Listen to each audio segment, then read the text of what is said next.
Dan itikaf itu pahalanya kata Nabi fadzalikumur ribat, seperti orang yang berjihad dengan adegan ribat.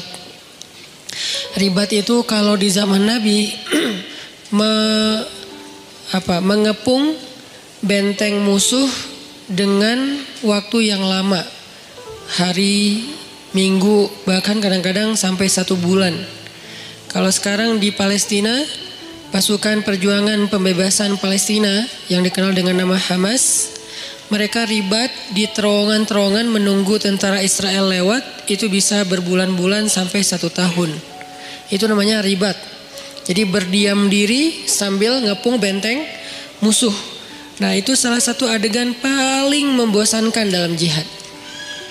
Kalau ketemu musuh langsung itu jelas. Atau kalau misalnya serang-serangan itu jelas. Tapi kalau ini nungguin, ngapain kok ditungguin? Kenapa dikepung? Karena salah satu strategi jihad di zaman itu adalah mengepung benteng supaya orang-orang di dalam benteng itu menyerah karena kehabisan stok makanan. Akhirnya mereka nyerah. Dan ini cara paling sedikit kerugian nyawa itu paling sedikit lewat ribat, karena hampir tidak terjadi peperangan. Termasuk Nabi ketika terjadi perang Khandak atau perang Ahzab, itu kan menggali parit ya di sekeliling kota Madinah. Nah, musuh datang ngepung sehingga kaum muslimin gak bisa keluar untuk mendapatkan logistik. Nah, dalam masa pengepungan itu Allah Subhanahu wa taala mendatangkan angin yang kencang dan dingin sehingga akhirnya pasukan Abu Sufyan atau pasukan orang kafir itu harus meninggalkan pos mereka dan terbukalah jalur akses logistik untuk kaum muslimin. Itu disebut dengan ribat. Dan orang yang melakukan ribat ini terkenal dengan sabarnya. Orang yang melakukan ribat terkenal ahli ibadahnya. Karena kalau mereka dalam kondisi ribat nganggur, apalagi main game, terus habis baterai nggak bawa power bank, kan susah ya. Nah, sehingga orang yang ribat itu dia nggak entertain. Entertain mereka itu ketika ribat apa? Tilawah. Entertain mereka ketika ribat apa? Sholat. Karena sholat buat mereka itu entertain, hiburan kalau bahasa lebih sederhananya. Soalnya Nabi SAW pernah bersabda ketika mau sholat asar, Nabi bilang kepada Bilal, "Ya Bilal, arihna bis sholah." Wahai Bilal, istirahatkan kami dengan sholat. Jadi buat mereka sholat itu istirahat. Nah, ini namanya ribat. Yang mampu melakukan amal ini hanya orang-orang istimewa saja, yang kekuatan sabarnya luar biasa. Dan ayat ribat itu ada di akhir surat Ali Imran. Ya ayyuhalladzina amanu sabiru wasabiru warabitu. Rabitu ribat. Ya ayyuhalladzina amanu sabiru wasabiru warabitu. Dia level ketiga. Wahai orang yang beriman, bersabarlah. Kita aja masih di level ini nih, belajar sabar.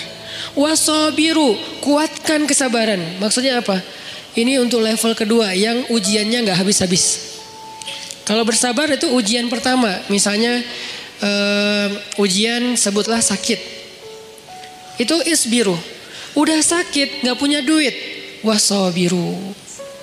Udah sakit gak punya duit, gak ada yang perhatiin. Nah, ini nih wasabiru nih. Jadi bukan hanya isbiru. Jadi kalau ada teman kita sakit, isbir, sabar ya gitu.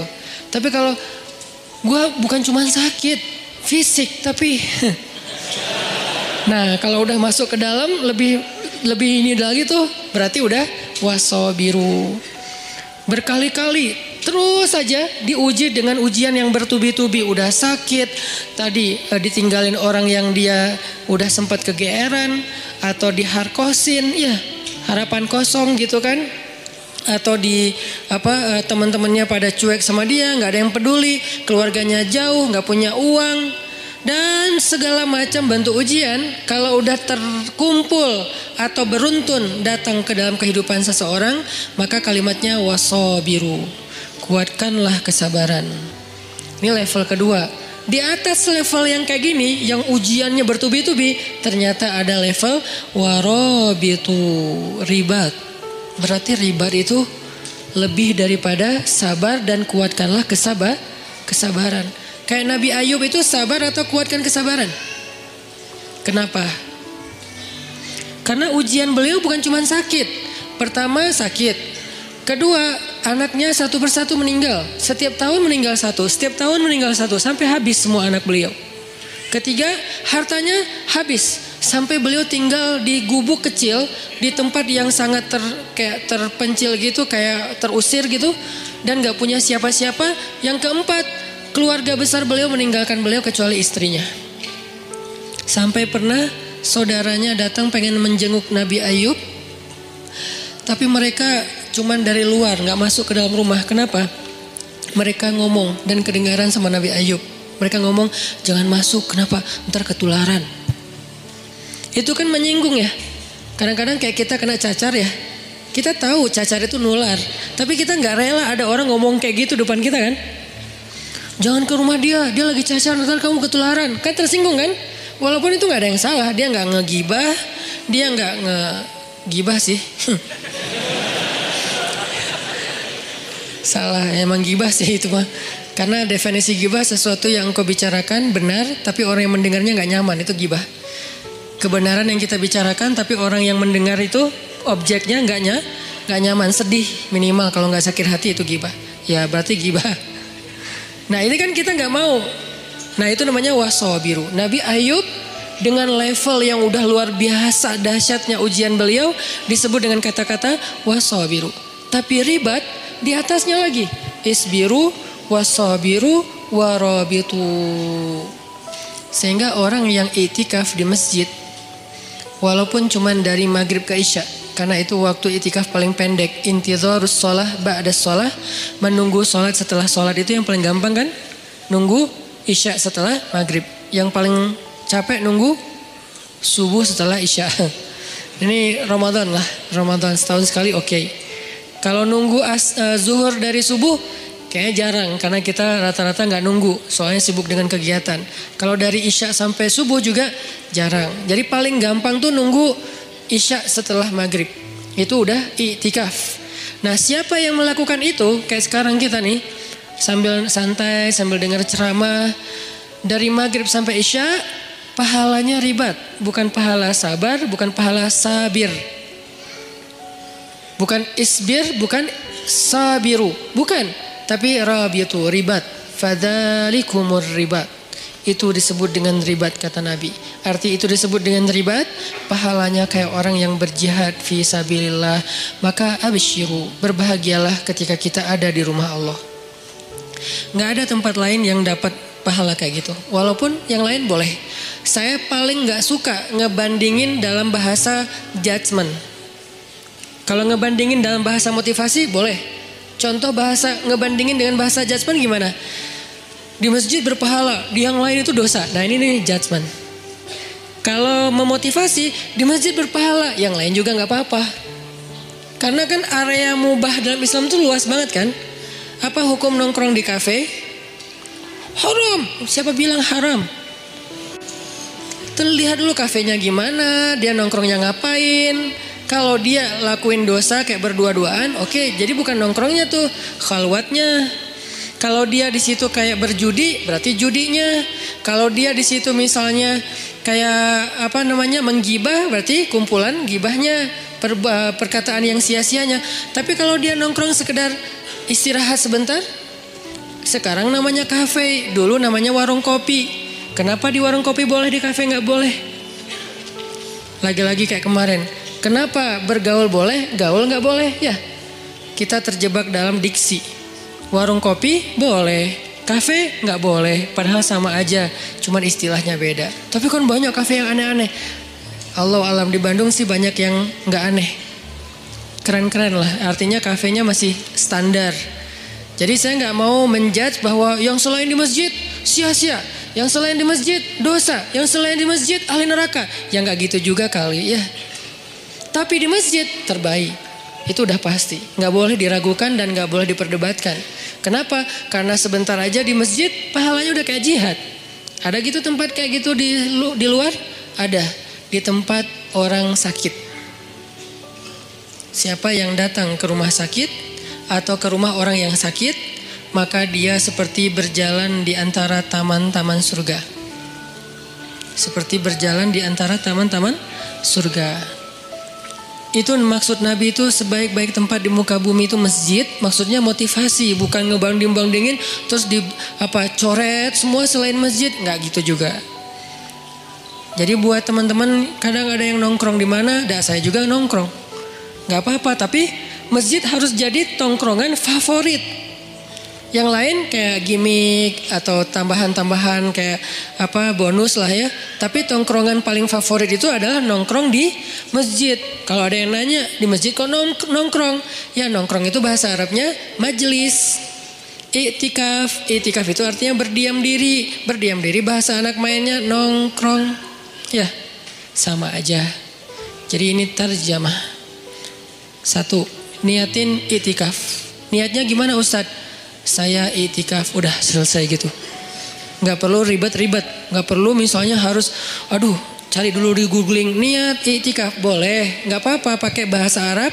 Tapi kalau gak ngerti bahasa Arab, an-niyah fil qalb, niat itu di dalam hati. Ya gak masalah juga. Niatin aja, ya Allah saya lagi i'tikaf di rumah Engkau, izinkan ya saya jadi tamu. Diam sebagai tamu. Tamu mah jangan terlalu maco ya. Loncat sana loncat sini, guling-guling. Nah ini mah kalau di rumah kita ada yang kayak gitu gimana? Anak kecil aja, dede, takut pecah inilah apa segala macam. Nah apalagi rumah Allah. Bertamu tenang, saking tenangnya sakinah. Bangun-bangun udah azan isya gitu kan ya. Jadi niatin i'tikaf. Yang kedua, niatin benar-benar dari rumah tadi tuh.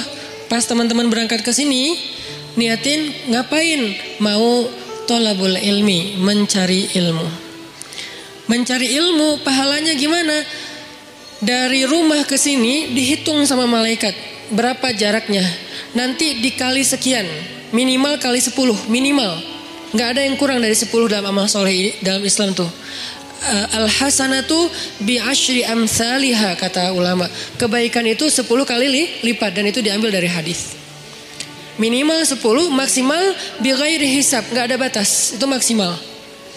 Sehingga kalau kita niatin datang ke sini pengen cari ilmu, selain tadi i'tikaf nongkrong di rumah Allah, karena rumah terbaik itu rumah Allah, saya senang aja demen banget nongkrong di rumah Allah, nyaman gitu, dapat rahmat dari Allah. Nah itu udah keren. Satu lagi cari ilmu. Sehingga jarak dari rumah ke tempat kita ini ke masjid nanti dikali sekian oleh malaikat, mudah-mudahan dikalinya ribuan. Kalau dikali 1000, misalnya jaraknya kalau dari rumah saya ke sini sekitar 1 kilo, berarti saya udah lebih didekatkan ke surga 1000 kilo. Jadi saya motong jalan ke surga 1000 kilo. Dari mana hitungannya Ustaz? Dari hisab. Dari padang mahsyar. Orang lain jalan 1000 kilo, itu berapa lama jalan kaki 1000 kilo teh? 1000 kilo dari sini mana? Sini Surabaya itu 700 kilo. Sini Surabaya balik ke Semarang. Gak ada kerjaan. Dari sini ke Surabaya saya karena gak tahu kalau Bali berapa ya. Dari sini ke Surabaya balik lagi ke Semarang kurang lebih lah ya 1000 kilo. Itu kira-kira kalau jalan kaki berapa lama? 2 minggu? Gimana tuh kalau jalan kaki? Capek. 2 minggu ya. Berarti sekali kita mencari ilmu, Allah menghemat jarak kita ke surga dari padang mahsyar itu 2 minggu minimal. 2 minggu. Sehingga kalau misalnya kita dawam seminggu sekali kita cari ilmu dikali sekian ribu, berarti insya Allah sudah lebih cepat masuk surga 1 tahun, 2 tahun, 3 tahun, 100 tahun. Itu kalau dikali 1000. Sedangkan Allah Maha Rahman, wa rahmati wasiat.